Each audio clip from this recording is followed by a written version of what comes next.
Hey everyone, welcome back. Today we're diving into something pretty fascinating. It's called flag theory. Oh yeah, flag theory. I've heard about this. Planting your Yeah. flags. Not literally, of course. Exactly, not sticking flags in the ground, but strategically around the world. Ever feel like all your eggs are in one basket, relying on one country for everything? That's where this comes in. Makes sense. I mean, none of us can predict the future. Having options is never a bad thing. Exactly. It's about options, a backup plan, not just for your finances, but for your freedom, your future. And guess what? This is especially interesting in the world of Bitcoin. Bitcoin. I can see how these two would go hand in hand. But for those who might be new to this whole flag theory thing, what's the gist? So imagine this. Instead of being bound to just one country, you're diversifying your life across different ones. Maybe you love the culture and lifestyle of one place, but the tax laws are a nightmare. Flag theory says, hey, you don't have to settle. Right. So instead of letting those unfavorable laws hold you back, you find a different jurisdiction that aligns with those goals. It's like picking and choosing the best of each country. I like it. It's like building your ideal life on a global scale. The article we're looking at breaks it down into 5 flags: residency, banking, citizenship, business, and digital. Think of these as the areas of your life where you can explore planting a flag, so to speak. Okay, I'm visualizing a map with 5 different colored flags on it now. So give me an example. How would this work in real life? All right, let's say you're someone who thrives in a bustling environment. You love the energy of a big city, access to cutting-edge tech, that kind of thing. That's your residency flag. Maybe you choose a city known for innovation and a global outlook. But then, maybe you also highly value your financial privacy. Which we know isn't always guaranteed in our digital age. Exactly. So you might choose to bank in a country known for its strong privacy laws. There's your banking flag planted. Interesting. So you're physically present in one country, but your finances are secured in another. It's like creating this, I don't know, this safety net around your life. Exactly. It's about having options, about not being limited by the constraints of a single location. Now, sprinkle in Bitcoin, which is all about decentralization, borderless transactions, and things get really interesting. Right, because with Bitcoin, your finances aren't tied to any particular country either. It's like you're taking control of your financial destiny. So how does this all connect with second passports? I hear that term thrown around a lot in these discussions. Good point. It's practically a cornerstone of flag theory. A second passport is like an insurance policy for your freedom and mobility. Things feeling a bit unstable in your home country, worried about restrictive laws. A second passport gives you an exit strategy. Ah, I see. It's like having a backup plan, just in case. It's like if things go south, you've got this other option lined up, you're not stuck. In the article we're looking at really emphasizes this, especially for Bitcoiners. It says, and I quote, Bitcoiners in particular are increasingly seeking out second citizenships as part of their financial and personal safety strategy. Which makes sense, because they're already comfortable operating outside of traditional systems. They understand the importance of decentralization and having control. So for someone who's thinking, okay, this is all fascinating, but where do I even begin? What would you say? What are some of the hot spots that have caught the eye of the flag theory folks? Well, the article highlights a few that might sound familiar: Portugal, El Salvador, Turkey, and then those beautiful Caribbean nations. Okay, those are some pretty diverse locations. So what makes each of these attractive to someone interested in flag theory, specifically in the context of Bitcoin? Let's start with Portugal. So Portugal has this golden visa program. Essentially, you can gain residency by investing in things like real estate, venture capital funds. But here's the interesting part for our Bitcoiners. Bitcoin ETFs are now a recognized option for this program. Hold on. Are you saying you could potentially use your Bitcoin holdings to gain residency in Portugal without having to cash out, trigger any capital gains? You got it. Of course, there are always caveats, details to look into. And Portugal, while beautiful and welcoming, has a higher cost of living compared to some other options. That's a good reminder. It's not just about the hype. It's about finding what aligns with your lifestyle, your budget, the whole picture. What about El Salvador? They've really embraced Bitcoin, haven't they? Oh, absolutely. El Salvador's gone all in, becoming the first country to adopt Bitcoin as legal tender. So for the true Bitcoin enthusiast, it's a pretty exciting prospect. Plus, they've got relatively straightforward residency options for those with foreign income. I bet that's appealing, living in a place where Bitcoin is just money, not some abstract digital asset. Right. It's like stepping into the future. But, important to remember, they're still navigating this whole thing. El Salvador is a country in transition, so while exciting, it also comes with a certain level of, I don't know, unpredictability. Makes sense. Okay, what about Turkey? What's piqued the interest of flag theory enthusiasts there? So, Turkey has this interesting program where investing in real estate can get you on the path to citizenship. And for some, especially those who like to keep their options open, the fact that Turkey operates outside the European Union is a big draw. Right, because that gives them a level of autonomy, a bit of breathing room from those EU regulations. Exactly. But again, always important to do your homework. Turkey's political climate, much like the global landscape, can be, shall we say, dynamic. Oh, I hear that. Always a good reminder that risk and reward often go hand in hand. All right, last but not least, let's talk about those Caribbean islands. I can already picture the turquoise waters and white sand beaches. Who wouldn't want a piece of that paradise? But beyond the scenery, many of these Caribbean nations boast those enticing citizenship by investment programs. Those are always popular, and I can see why. Invest a certain amount, usually in real estate or government bonds, and voila, you're on the fast track to citizenship. Fast track being the operative phrase. We're talking a few months in some cases. And as if that wasn't appealing enough, many have zero capital gains tax, and those passports open doors to countless countries. Talk about a win-win, although I imagine paradise comes with a price tag, right? Right again. The cost of living on some of these islands can be pretty steep. Plus, essential to consider the local infrastructure, the healthcare system, all those practicalities. Good point. It's about finding the right fit, the place that aligns with your lifestyle, your values, your needs. So we've talked about planting flags for residency, banking, even citizenship.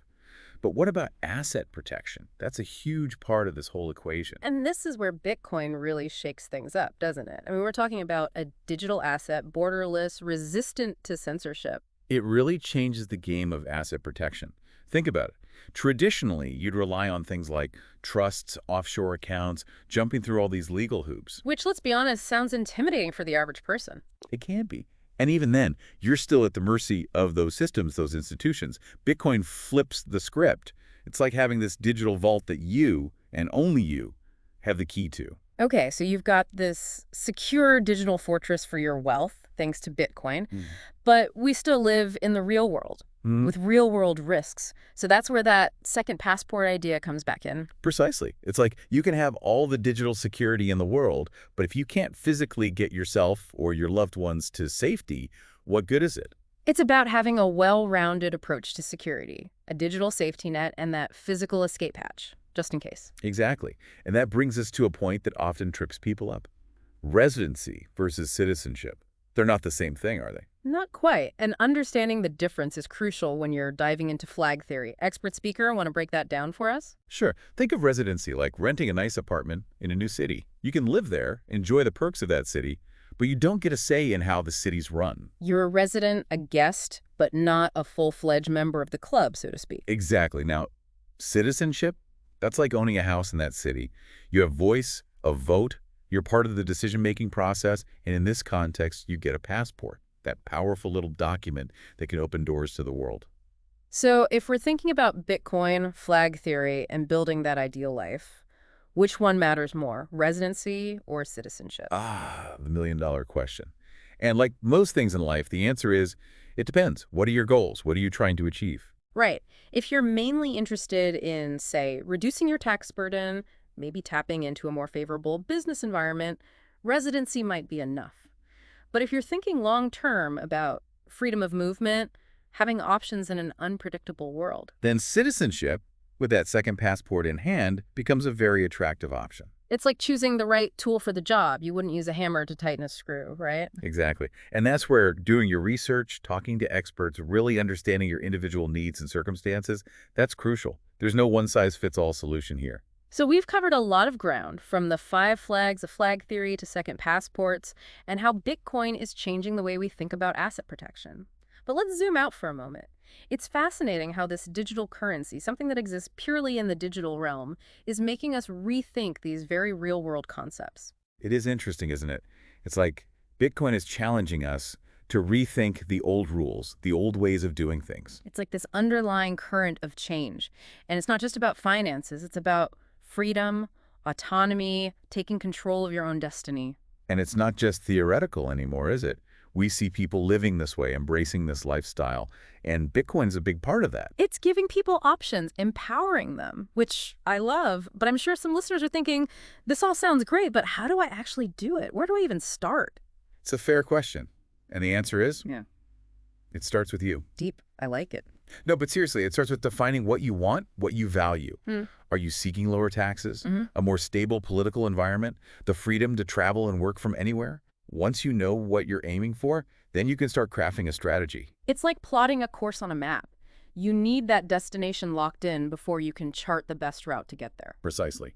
And this is where seeking guidance from those who've navigated these waters before can be invaluable. We're talking about international tax law, immigration, asset protection. These aren't exactly DIY projects. Trying to figure it all out on your own sounds like a recipe for a headache. Plus, the peace of mind that comes with expert advice is priceless. Absolutely. These professionals can help you navigate the complexities, avoid costly mistakes, ensure you're always on the right side of the law. So it's about building a team, finding those trusted allies who can guide you on this journey. Exactly. And remember, this isn't about blindly following someone else's blueprint. It's about taking control, being the architect of your own life, and creating something that aligns with your unique vision. Love that. It's about empowerment, taking ownership of your future. And that brings us back to Bitcoin, doesn't it? Because at its core, that's what this technology is all about. It's about challenging the status quo, questioning the old assumptions, and building a future where individuals have more power and freedom than ever before. So as more and more people adopt Bitcoin, how do you see this shaping the future of flag theory and really the future of global citizenship as a whole? That's the big question, isn't it? And it's one we're all figuring out together. But I think it's safe to say that things are changing, and Bitcoin is a big part of that change. It's like this digital catalyst accelerating trends that were already in motion, the rise of remote work, the increasing interconnectedness of the world, the desire for greater autonomy and freedom. Exactly.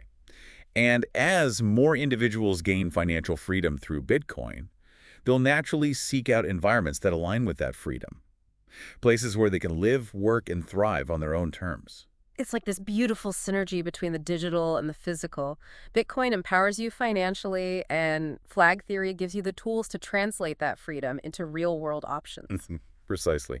So, while we can't predict the future with absolute certainty, one thing is clear. Things are getting interesting. And I, for one, am excited to see where this journey takes us. Well, folks, we're reaching the final leg of our deep dive into flag theory, and wow, have we covered some ground. From those 5 flags to second passports, and of course, Bitcoin's role in all of this. It's been quite the exploration, but the most fascinating part for me is thinking about what it all means for the future. Exactly. This isn't just about understanding a theory, it's about envisioning how we want to live, how we want to build our lives in a world that's rapidly changing. So, to wrap things up, we wanted to leave you with a few thought-provoking questions, something to chew on as you continue your own exploration. Because ultimately, the future isn't something that just happens to us. We're all shaping it with every decision we make, every path we choose. I like that. So here's a question to ponder. In a world where Bitcoin and other digital currencies become as commonplace as using a credit card today, how might the very idea of citizenship change? Ooh, that's a big one. It makes you wonder, will it even be tied to geography anymore? Or will it become more about shared values, shared ideals? Right. Imagine a world where your digital identity, your online contributions, the communities you engage with, what if those things mattered more than where you were born or where you happen to live? We might see these incredible digital communities emerge, transcending national borders, people coming together based on shared passions, common goals. And imagine the collaborations, the innovations that could arise from that. It's pretty exciting to think about. It really is. So as you go about your week, consider this. What role do you want to play in shaping this future? What kind of world do you want to be a part of creating? Because the tools are out there. The information is at your fingertips. The future is unwritten, and it's up to all of us to write it. And on that note, we'll wrap up this deep dive. We hope you found it insightful, inspiring, and maybe even a little bit challenging. Because sometimes the best journeys are the ones that make us question, that push us outside of our comfort zones. Absolutely. So keep exploring, keep questioning, and as always, thanks for joining us.